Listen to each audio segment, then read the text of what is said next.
We were running around like pirates, screaming. I don't think I've had that much fun after a race ever.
So I've been competing in time attack for 8 years with GRIDLIFE specifically. I used to run in street, now run in street modified. The war is in street modified. This is where in my opinion, the highest level of competition is within time attack right now. The beauty of street modified is they're still very relatable cars. The car still looks like a GC.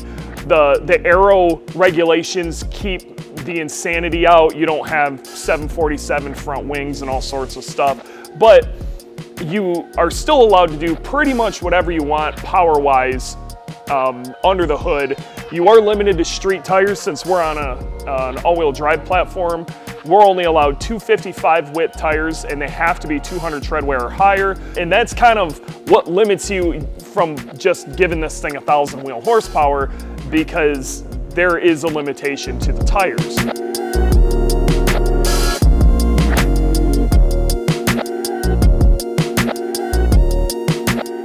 Every one of the teams in Street Modified, they're constantly updating their cars. If you're not doing something between events to update your car and find more speed in it, standing still might as well be moving backwards. Every single one of these teams is, I guarantee they're sitting in their shops right now, in their garages at night, trying to figure out where they're gonna find a couple extra tenths of a second. With that said, we've made quite a few changes since GRIDLIFE Midwest. The big one is we switched from my old turbo setup to a new Garrett G35 1050, and with that, a custom-built ETS rotated kit that would clear my dry sump. That created all sorts of drama with lines and how we're gonna run oiling and everything else, but thankfully Ian and Dylan managed to figure that out. That was a rough one.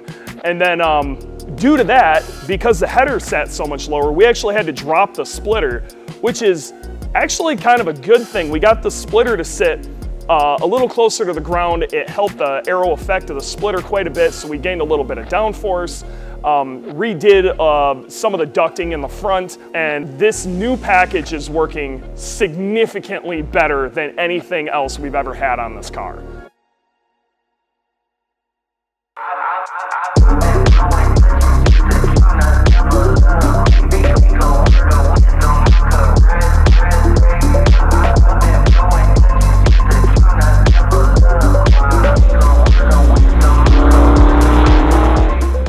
The whole concept of NJMP was to go shake the car down because we knew there was going to be a war at Mid Ohio. So we decided we were going to drop into there. We got a last minute ticket, showed up, and the whole plan was just to go out there and use this as a shakedown and feel the car out and see what it was going to do.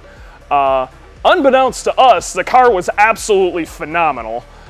We immediately put ourselves into first place overall, and we held on to that the entire weekend.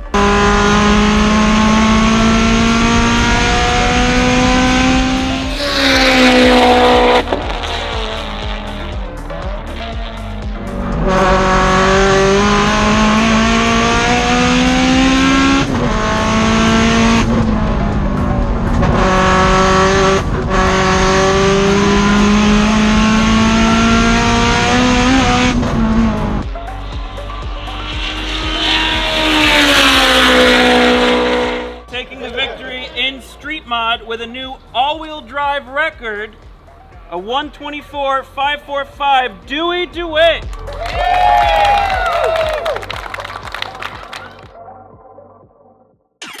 The difference between NJMP and Mid Ohio is NJMP was running on a club weekend format, so really the best lap you run over the weekend is all that matters. Mid Ohio is running on the new festival format, so you have to qualify to get in the top 5, and then you have to run another lap. That's what's going to determine your podium spot.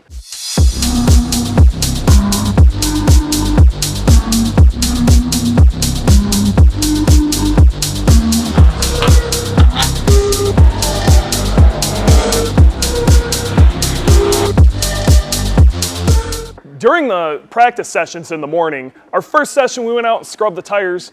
Car felt great. Didn't really put in a great lap because we were just trying to get the brand new tires scrubbed in. Thankfully, due to the time we ran, it actually put us in the front of Group B, so we had some clear track to play with to lay a decent lap down, kind of see where we stood with the rest of the street mod competitors in our second practice session. Honestly, I went out there just trying to run a very normal semi-competitive lap, and we ended up setting the street mod overall record.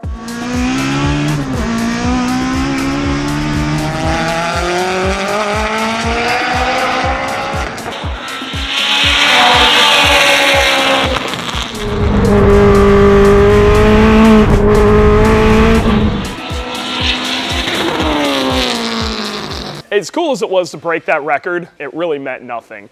The real competition starts in qualifying. In our first qualifying session, we went out, we were gridded first. We were first ones on the track. We went out and unfortunately had a pretty serious electrical issue.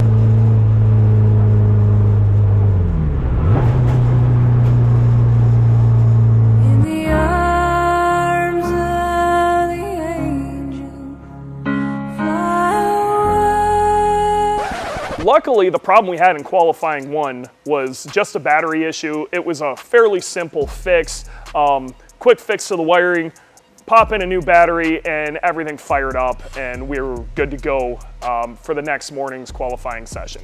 So qualifying 2 is in the morning of Saturday. The conditions were perfect for running a really great lap time. I really wanted some revenge from the day before, so I went out there with a full head of steam. Unfortunately, screwed up as a driver, missed the brake zone of turn 2, drove around the outside of the corner, but the car was phenomenal. The conditions were great. We still managed to lay down a pretty solid time with a 28.9, and that put us qualified in first place for the podium sprint. Welcome back. It is time now at Mid Ohio Sports Car Course for our final competition of the weekend.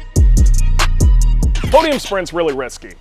Since we qualified first, we were going last. That does give us a bit of an advantage because we can watch everybody else's times. Unfortunately, I can't watch the second place time because I am out on track. Dylan and I, though, we actually worked out a system to where he was going to watch the times, and if he saw, as I came through the start-finish line, if anybody had ran faster than a 29.9, he was going to wave me to run another lap, or I was going to be able to decide if I needed to. If he put a cross up, nobody ran faster than a 29.9, and then I could make the decision if I needed to run that lap or not. But it would give me enough information about the competitors to know if it was worth the risk to run another lap.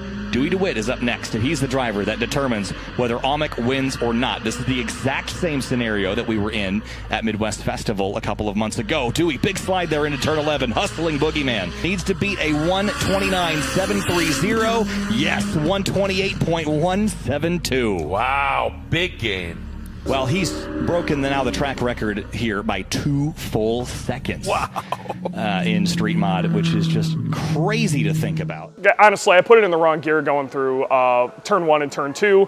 Kind of got in my own head, but I managed to maintain the speed through there really well, and we put the rest of the lap together and ran a 28.1, smashing our own record again, and there was really no need for another lap.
And then the party started. I gotta be real, we were stoked.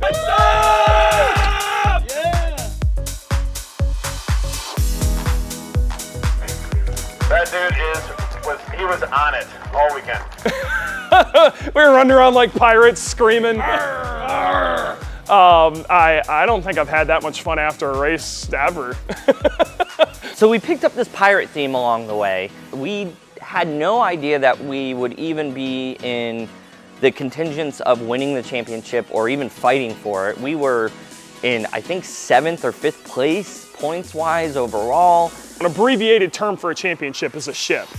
And we were trying to steal a ship. We're trying to steal a championship.